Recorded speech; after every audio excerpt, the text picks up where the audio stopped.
Shalom sahabat cinta Alkitab, selamat bertemu kembali. Kita akan belajar kitab keempat dari Perjanjian Lama, yaitu kitab Bilangan. Mari kita dengan semangat untuk bisa mengenal firman Tuhan Alkitab yang menjadi pegangan kehidupan kita.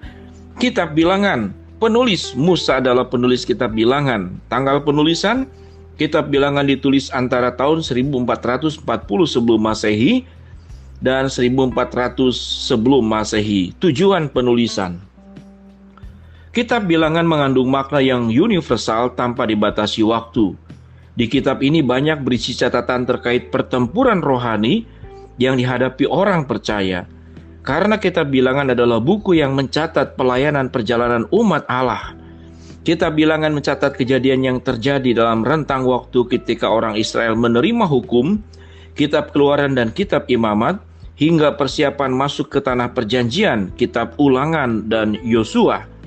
Ayat kunci, Bilangan 6 ayat 24-26. Tuhan memberkati engkau dan melindungi engkau. Tuhan menyinari engkau dengan wajahnya dan memberi engkau kasih karunia. Tuhan menghadapkan wajahnya kepadamu dan memberi engkau damai sejahtera. Bilangan 12 ayat 6-8. Lalu berfirmanlah ia, dengarlah firmanku ini. Jika di antara kamu ada seorang nabi, maka aku, Tuhan, menyatakan diriku kepadanya dalam penglihatan. Aku berbicara dengan dia dalam mimpi. Bukan demikian hambaku Musa, seorang yang setia dalam segenap rumahku berhadap-hadapan aku berbicara dengan dia. Terus terang, bukan dengan teka-teki, dan ia memandang rupa Tuhan. Mengapakah kamu tidak takut, mengatai hambaku Musa? Bilangan 14 ayat 30-34. Bahwasanya kamu ini tidak akan masuk ke negeri yang dengan mengangkat sumpah telah kujanjikan akan kuberikan kamu diami, kecuali Kaleb bin Yefunah dan Yosua bin Nun. Tentang anak-anakmu yang telah kamu katakan, mereka akan menjadi tawanan. Mereka lah yang akan kubawa masuk, supaya mereka mengenal negeri yang telah kamu hinakan itu.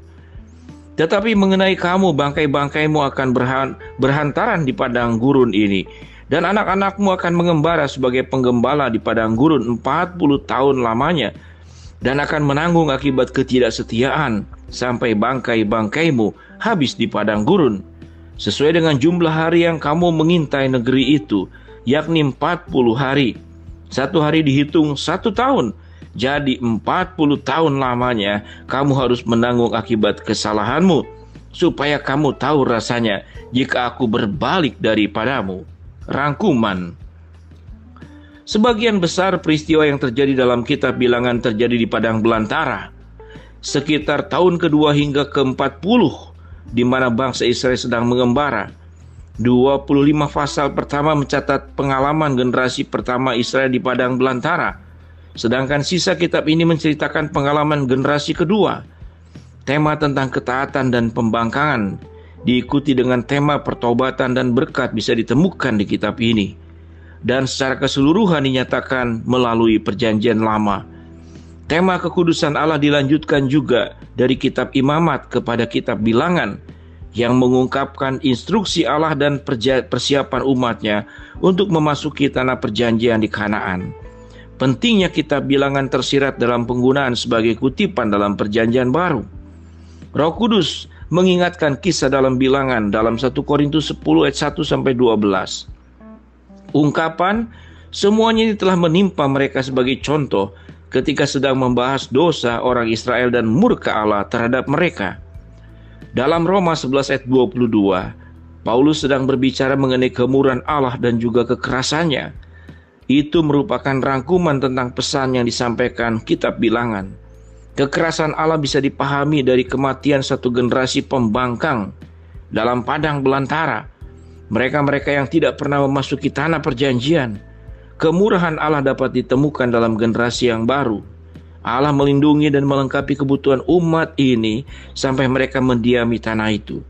Hal itu memperingatkan kita semua mengenai keadilan dan kasih Allah yang selalu berdaulat secara harmonis. Bayangan syarat Allah akan kekudusan umatnya akhirnya dan dengan sempurna dipenuhi melalui Yesus Kristus yang telah datang untuk menggenapi hukum bagi kita. Matius 5 ayat 17. konsep Mesias yang dijanjikan dapat ditemukan dalam kitab ini. Kisah dalam pasal 19 tentang pengorbanan lembu betina merah yang tidak bercela, yang tidak ada cacatnya adalah bayangan tentang Kristus, domba Allah yang tak bercela atau bercacat yang dikorbankan bagi dosa kita. Rupa ular perunggu yang diangkat di tiang yang membawa pemulihan jasmani pasal 21 juga merupakan bayangan diangkatnya Kristus di atas kayu salib atau dalam pelayanan firman, sehingga semua yang melihat kepadanya dengan iman akan menerima pemulihan rohani. Dalam pasal 24, pernyataan Bileam yang keempat berbicara mengenai bintang dan tongkat kerajaan yang akan muncul dari keturunan Yakub. Ini merupakan nubuatan tentang Kristus yang dijuluki bintang timur dalam Wahyu 22:16 yang terkait dalam kemuliaannya, terang dan cahayanya, karena terang itu berasal dari Dia. Ia juga dipanggil sebagai tongkat kerajaan atau pemilik tongkat kerajaan karena ia adalah keluarga kerajaan atau raja dari sebuah kerajaan. Dengan tongkat kerajaan ia akan memerintah dengan rahmat, anugerah dan kebenaran. Praktek. Sebuah tema teologi yang dikembangkan dalam perjanjian baru terkait kitab Bilangan adalah bahwa dosa dan ketidakpercayaan, terutama pembangkangan, akan menuai hukuman Allah. Melalui 1 Korintus pasal 10 secara jelas dinyatakan, dan juga melalui Ibrani 3 pasal 3 ayat 7 sampai dengan Ibrani pasal 4 ayat 13 menyiratkan bahwa semua hal ini ditulis sebagai contoh bagi orang-orang percaya untuk dicamkan dan dihindari. Kita tidak boleh menginginkan hal-hal yang jahat ayat yang ke-6 dan melakukan percabulan ayat 8 atau mencobai Tuhan ayat 9 atau bersungut-sungut ayat ke-10. Sama halnya kepada orang Israel harus mengembara di padang belantara selama 40 tahun karena pembangkangan mereka. Demikian juga Allah membiarkan kita mengembara sejauh dirinya dan menderita kesepian, kehilangan berkat ketika ia membangkang terhadapnya. Akan tetapi Allah itu setia dan adil. Seperti ia mengembalikan Israel kepada tempat selayaknya dalam hatinya, ia juga akan mengembalikan orang Kristen kepada berkat dan hubungan yang dekat pada Tuhan jika kita bertobat dan berbalik kepada Dia. Shalom sahabat cinta Alkitab, itulah sekilas pemahaman kita, yaitu tentang kitab yang keempat dalam perjanjian lama, kitab Bilangan. Sampai bertemu kembali dalam kitab yang berikut, yaitu kitab Ulangan. Tetap setia untuk mendengarkan layanan ini. Tuhan memberkati kita semua. Shalom sahabat cinta Alkitab.